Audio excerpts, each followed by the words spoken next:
Nakuletea mzigo huu hapa wa kuitwa Afande Makoti. Ni mzigo moto moto kinoma. Ninamuona huko kuna mambo kuitwa Baba Yaga, mzee wa kuangiza chaka. Huyu mwamba anakuibia bila hata kutumia bunduki na wala hatumii nguvu. Simple like this, anakuingiza kwenye 18 na ukija umeumia. Huku kwetu tunaita ni wazee wa vibunda. Lakini right now ameyatimba baada tu ya kumwibia baba wa tapeli mwenzake ambaye ni mzee Mkojani, baba wa Afande Makoti. Na hapa mbele mzigo unaenda kutuonyesha lazima wakutane Baba Yaga na baba wa Afande Makoti ambaye ni mzee Mkojani.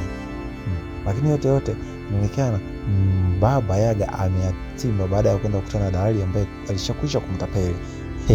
Nakwambia huu mwamba, huu moto ni hii kazi ni ya moto kinoma, kwa sababu tunamwona bibi Shuni bonge la tapeli akishirikiana na kina Mkango, Baba Yaga, na hapa mwisho unaona anaenda kwenye familia ya kina bibi Malaika na kwenda kuachana. Kwa nini kaka wa Malaika anapenda kumfuatilia? Kama anataka aseme apewe.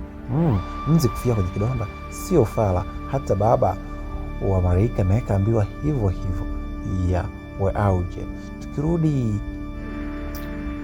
Tukirudi upande wa huyu mwamba ambaye alikwisha kutapeliwa na Baba Yaga baada ya kwenda na kudai kuwa ya kwamba mwamba wa kuitwa Mosha amemtia mimba binti wa mwamba mmoja undani ambaye ni mbaya zaidi, na baada ya kukata ujauzito angali chenda kufanya alibebeshwa mimba yeye. Waone naona hii kazi ya kuitwa Afande Makoti ni moto kinoma na yenyewe na haishikiki.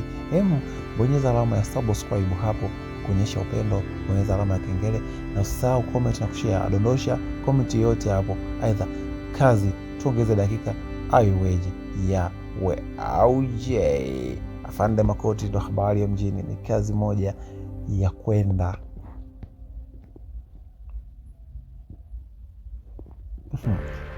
Sipati picha baada ya mwamba wa kuitwa Afande Makoti akirudi mtaani, kwa sababu kwanza mtaa ushamchoka na utapeli umekuwa ni mwingi sana.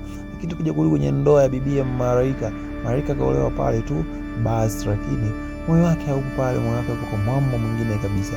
Lakini mwamba anahofia huu ni mwezi wa utukufu wa Ramadhani, why naweza nikashiriki tendo la ndoa na mke wa mtu, na huyo aliamua kwenda kuolewa ili hali mimi niko kwenye mahusiano. Lakini tukirudi kwa bibi Malaika, haikuwa upendo wake, lakini ni kaka yake alivyokuwa mkorofi na aliamua kumpiga ndoa ya mkeka. Dunia na mambo. Weauje.